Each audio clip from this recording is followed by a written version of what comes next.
Hello everyone, I am back once again, and we're halfway, well, almost done with the road to Jurassic World Rebirth.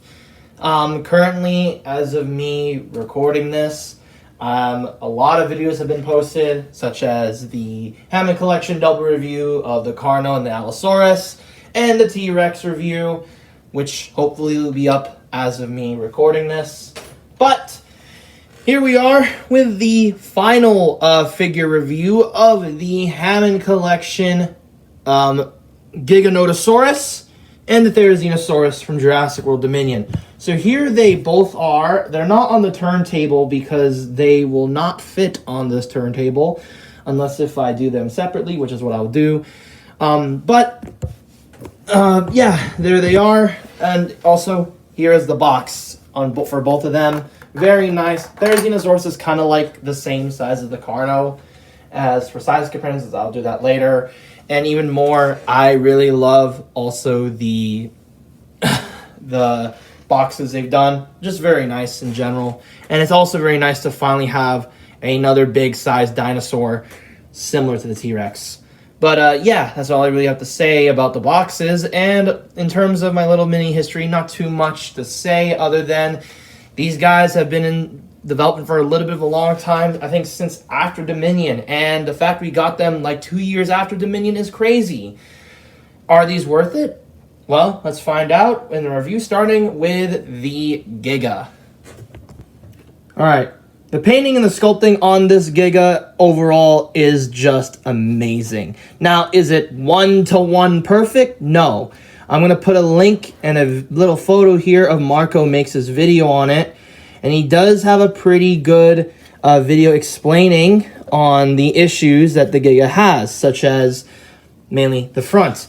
But from a distance and even up close, this very much looks like a Giga. Maybe like a good 5 to 1%. It looks, there's some inaccuracies. 95 to 99% of it, pretty good, almost there, very accurate to the design in the film. Now, starting off with the head, I really love this head sculpt. It's very nice. It gets the feature, it captures the features of the Giga very, very well. I love the texture and the detail. I even love the spikes and such on the top of the head. And as mentioned before, I love the improvements they've done for the line, such as giving the teeth more looking like teeth, as you can see right here. And just give me a moment. You guys see it on camera. Yes, look at the teeth. They're very nicely well done. And the tongue, very nicely textured. However, this is where we go into some complaints, and that is the tongue isn't very accurate. Here's a photo of the Giga's tongue, and this is in comparison with this one. This tongue is basically kind of reused from the Hammond Collection T-Rex, when we all know that Giga had a spiky tongue for some reason, like he's some sort of tiger. And while it's cool that he has a normal looking tongue, it is a bit weird that it isn't accurate. And then the front of the head, it's a little bit chunky. If you remember, the Giga was kind of, as these photos show, the head is kind of like box-like, but also kind of small and elongated, not like this. So it is a bit weird. But I do love the subtle striping pattern on the side. And then moving on to the entire body, and oh my god, this paint job is so good. I love the shading on the bottom of his arms and even on the bottom of his chin. I just love the detail. I love just everything. I love how the neck doesn't feel like it's a separate piece. This is actually made out of plastic instead of rubber. The head, nicely well sculpted. The back, even though you can clearly see the seams, it definitely looks really nice. I think what's really making the seams kind of pop out is this subtle dry brushing of brown on both the thighs and on the torso, and overall it looks really good, although I wish that dry brushing carried out throughout the figure. And I think, well, yeah, certain parts I feel like need a wash, like especially these legs here. I do think it looks really good. And then if we go, of course, to the back of the tail, very nicely well done. Love the stripe work and the pattern detail on the entire figure. And I love the fact that the tail is at least somewhat consistent until we get to the end here. Overall, very nicely well done. I love the detail of this Giga. Even the dew claws and the claws are painted with a blackish color, maybe even a bit of a dark brown, but overall it's really nice. I'd say, again, the only minor complaints I feel are just the subtle things with this head. But otherwise, it feels like a massive improvement, especially since this guy, this torso is just a solid piece. No random diaphragm joint like the T-Rex. It's a solid brick. And it does not feel like breaking. Now, of course, when I talk about accessories, unfortunately can't because this guy doesn't come with any. But I do want to mention, before you buy this figure, beware of the quality control issues, because this figure has a lot of QC issues. Now, I'll show them on screen right here, and this is exactly what I mean. It had some copies I've seen have the somehow glue seeping out of his face. Some copies have the two left or right arms. Some would even have an entirely destroyed head. Now, mine doesn't have this issue. However, as we go to articulation, it feels like his jaw can't really close. And it feels very fragile. But at the same time, it doesn't bother me too much as I could just press on the head and it looks very solid. So other than that, I really like the sculpt work and the detail. And yes, he does have a glass eye, which is really cool, as you can see right here. Ooh, look at that. It's also a different color too, showcasing the green. However, I kind of wish they would just abandon this. It's cool, but like in certain lighting like this, if I just turn off all my lights and lamps, he looks kind of dead. So I think it's best if they just like abandon this feature altogether, in my humble opinion at least. But yeah, that's the Giga. Now let's move on to the Therizinosaurus. Alright, the Therizinosaurus, while is a bit interesting as a character, I do really like this figure in terms of its detail. Although, and I do think it is a very big improvement over the original Therizinosaurus we saw in the actual toy line. However, there are some little things, mainly this area needs to have some wash, but let's go over the head and all the positives. Starting off again, the head sculpt. Very nicely well done. I love the sculpt work. It actually looks very accurate to the film. However, my main issue again is the glass eye. And if you want to see it work, there you go. There's no pupils in there. So it actually looks like it is properly blind, although if I just move my camera a bit, yeah, it actually looks like it is blind, just like the film. However, I do think this figure needs a lot more detail because the beak area here looks very much like there's no beak, and it looks like it looks kind of like a toy. I love the blue dry brushing or maybe airbrush on the side of the upper jaw and the top of the brow. And as we go, of course, go inside, the teeth, very nicely sculpted, and I love the tongue too. They're very small, and it reminds me a little bit of the Dilophosaurus / like the raptors. And it closes, and it looks really nice for such a small scale. Moving on to the neck and the entirety of the torso, and this is where the detail really shows. There's this giant, really giant red dry brushing from the tip of this part of the neck all the way to the tail. And it is awesome looking. Excuse me. Look at this. It's very nice. It looks organic. The only thing I wished, maybe a little bit on top of here. And maybe some dry brushing as well on the feathers on the Therizinosaurus' arm. Or arms. But overall, I love the detail, especially on the neck. And I love the consistency they went for the entire body. It's a shame, though, that the legs need a little bit of dry brushing or a little bit of color to them besides just the fur, because they look kind of plain. as you can see on camera. Very plain looking, and it is a bit of a bummer. And then, of course, moving on to the arms, there's a nice dry brushing effect here, and a very nice dry brushing even on the hands and the nail and the claws, if you want to call them claws. I could be wrong, but that's how I'm going to identify them for now. And I love that that there's a subtle sculpt work on them to make it look like that they're actually like unique. They actually do look like claws and not just black plastic. And I just love the subtle cracks and everything in the detail. Very nicely well done. Love the black on the sort of grayish toenails, although I wish the dew claws were painted. But overall, it's a very good looking figure. Love the dry brushing. Hell, I think Marco Makes at the time said this was probably his favorite Hammond collection figure until the Spino came out. Or he called it like the best Hammond collection figure. And it's really understandable to see why. It's probably the most accurate among them, among the Hammond collection line. So there's that. Now, let's move on to the articulation. I want to start off with the Giga because the Giga is practically basically the T-Rex, but just really big. But the articulation on both of them is great. Very solid joints, and they actually do feel like upgrades from the original line of figures. So let's start off with a few things. Let's start with the Giga first. Ball joint at the head. He can look up, he can look down, he can tilt a lot to the left and tilt a lot to the right.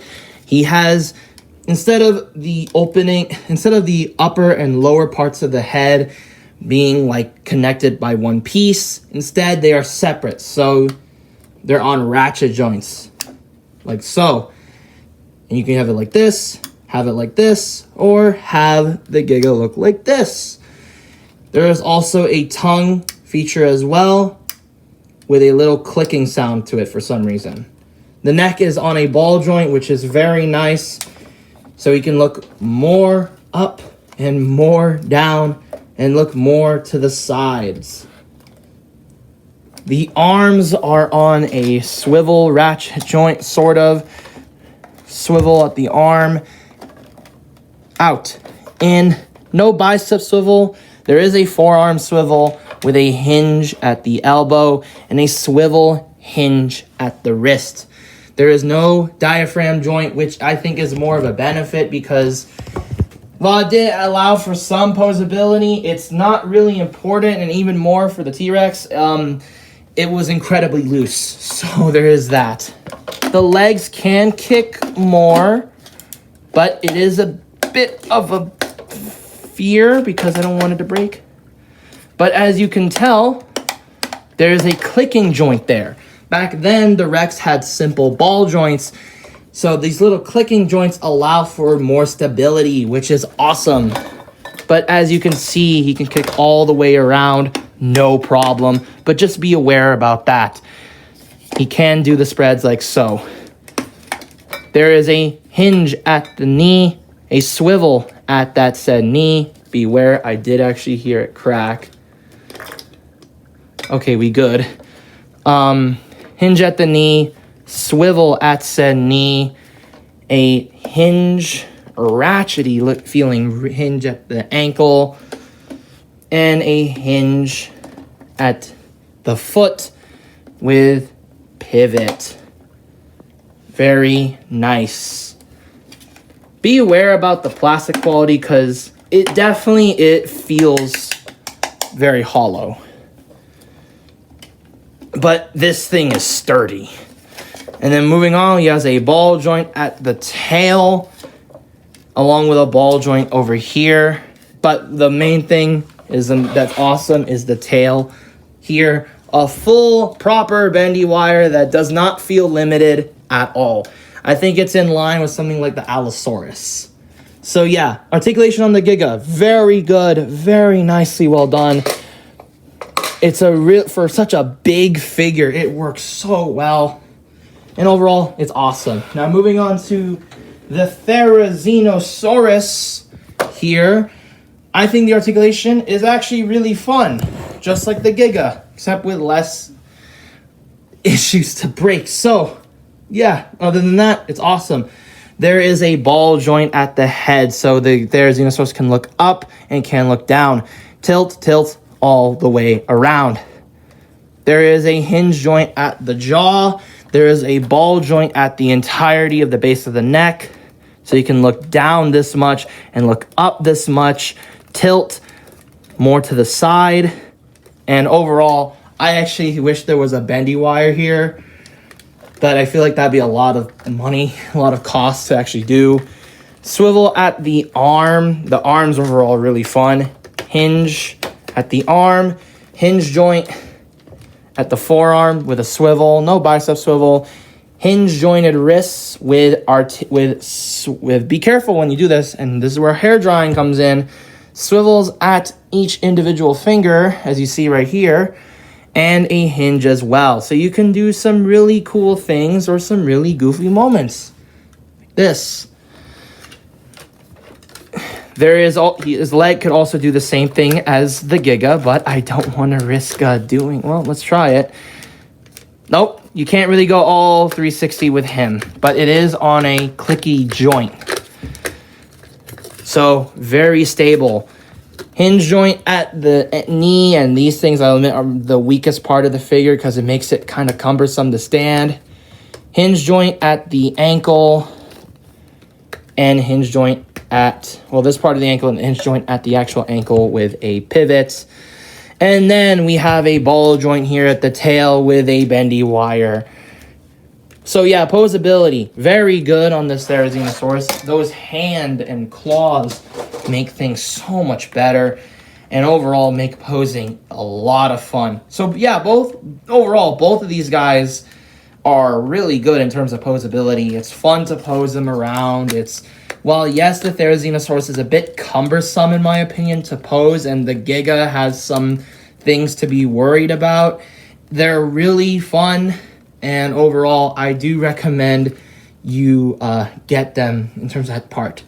And overall, they're awesome. Now let's move on to the size comparisons. Do something a little bit different here. It was honestly kind of a pain to get the Therizinosaurus to stand and the Giga, but so far, not too bad. The Therizinosaurus stands at almost 9 inches to almost 9.5.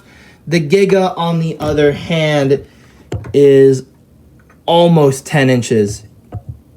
Almost 9.8 inches. And then as for length here, the Therizinosaurus is almost, as I go from here to my arm, he is literally almost 24 inches. I don't really think so, though, so I could be entirely wrong. Again, I'm not going to use this stupid freaking ruler that much. But the Giga, on the other hand, is going from the snout all the way to his tail is probably about 32 inches. Again, this is why I'm so close to not using these rulers, because I cannot estimate with rulers. But as for some size comparisons, here is the Giganotosaurus and the Therizinosaurus compared to the Hammond Collection Carnotaurus. Here is the Hammond Collection Giganotosaurus and Therizinosaurus compared to the T-Rex, and this is what I mean. This thing is... like, I tried standing her straight, but you can as you saw it earlier, this thing started to fall because her torso is super loose. So yeah, overall, bit of a build quality issue. And honestly, I think the ratchet joints on some of these guys is the best method, and the clickety joints that you would see on these two is great. Also, I don't understand why the Tyrannosaurus had to have like double jointed legs, because it just makes it kind of cumbersome to even pose. Just having a single jointed like legs like these two is just so much better than the double jointed ones. I say the double jointed ones allows for more like posing options, but who's to say you can't do that with the other ones? Makes no sense. And as for the final comparison, here is the Hammond Collection Giganotosaurus and Therizinosaurus compared to your average 6-inch scale figure, we have the Marvel Legends Captain America from Captain America Civil War. So overall, yeah, scales pretty well. Although I don't think this is the actual, again, IRL scale. At minimum, I think the Therizinosaurus is probably... Cap would probably be at the Therizinosaurus's leg, like up to here. So, yeah, it's probably how big these dinosaurs are. But now let's move on to my final thoughts.